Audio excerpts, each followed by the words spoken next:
Posteriormente tuvo que coserle la herida de la muñeca. Casi le arranca la mano del mordisco.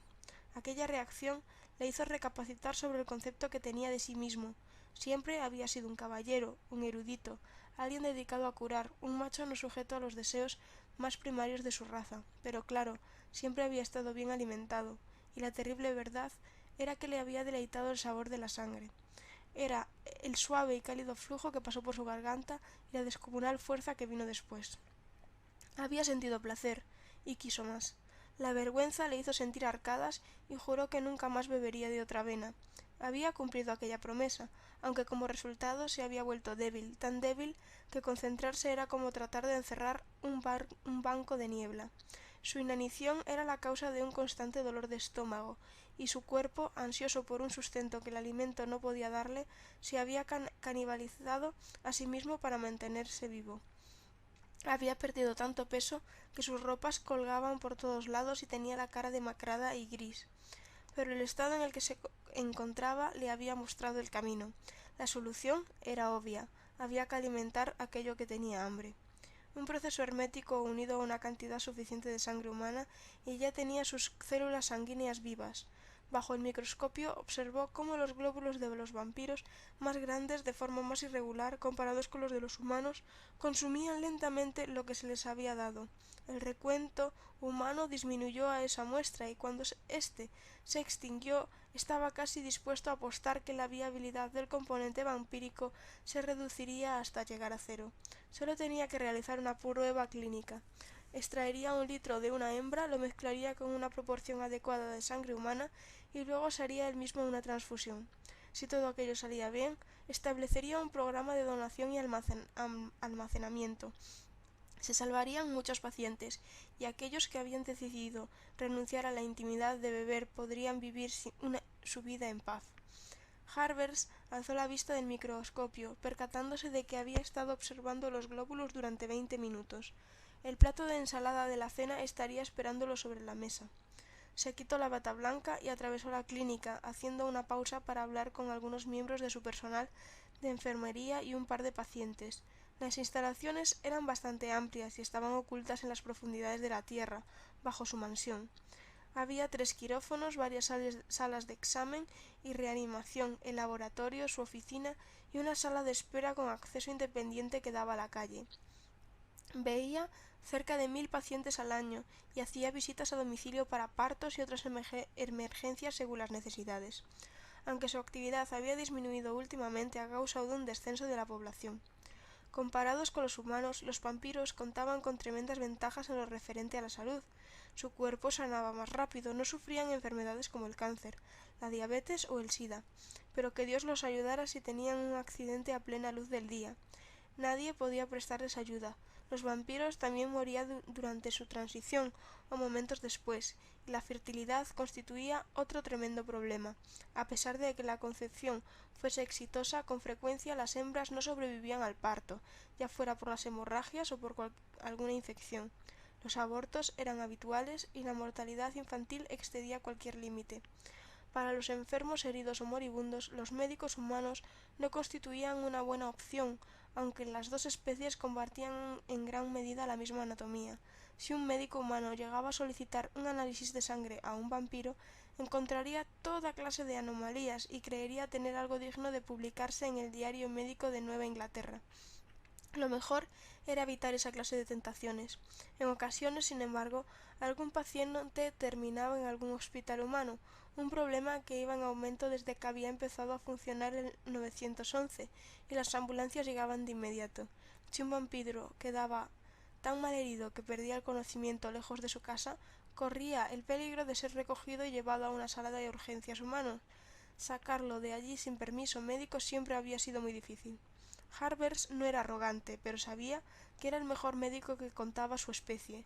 Había asistido a la facultad médica de la Universidad de Harvard 2 veces, una a final de 1800 y luego en la década de 1980.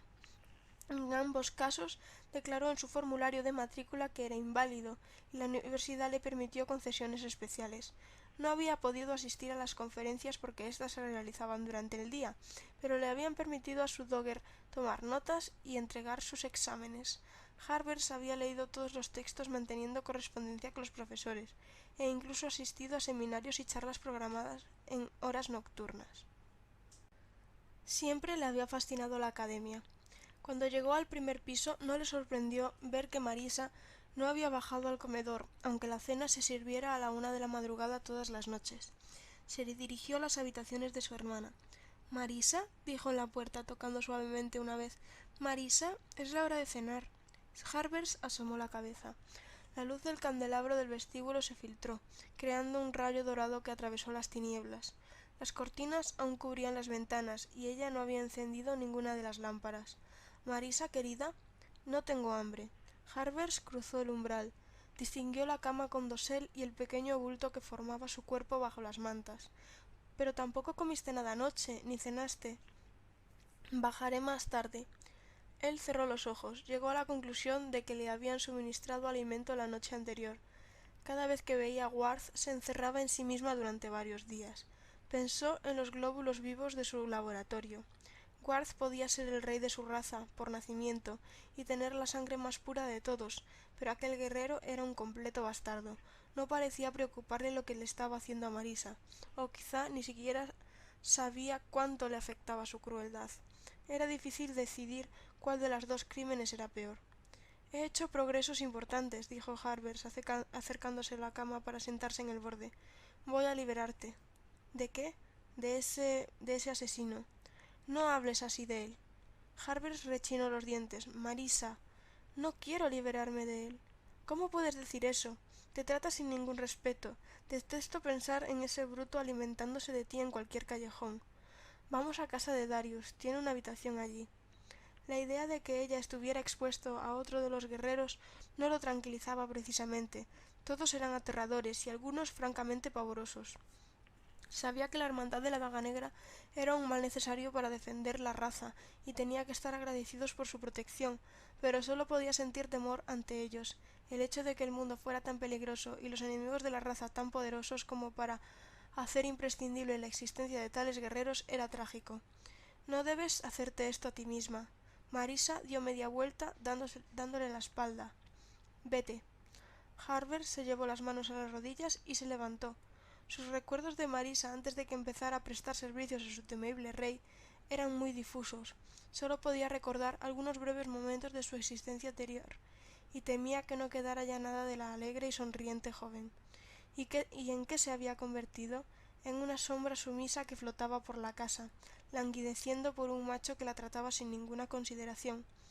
—Espero que recapacites y vengas a comer —dijo Harbers suavemente—. Me encantaría contar con tu compañía. Cerró la puerta en silencio y se dirigió a la tallada escalera curva. La mesa del comedor estaba dispuesta como a él le gustaba, con el servicio completo de porcelana, cristal y plata.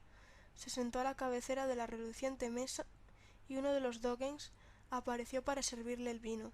Al bajar la vista para mirar el plato de lechuga, forzó una sonrisa. —Caroline, esta ensalada tiene un aspecto estupendo. La mujer inclinó la cabeza y los ojos le brillaron ante aquella alabanza. —Hoy he ido a una granja solo para buscar la lechuga que a usted le gusta. —Bien, aprecio tu esfuerzo. Harbers se dedicó a cortar las delicadas verduras en cuatro. En cuanto se quedó solo en la hermosa estancia, pensó en su hermana, encogida en la cama. Harbers era médico por naturaleza y profesión, un macho que había dedicado su vida entera al servicio de los demás.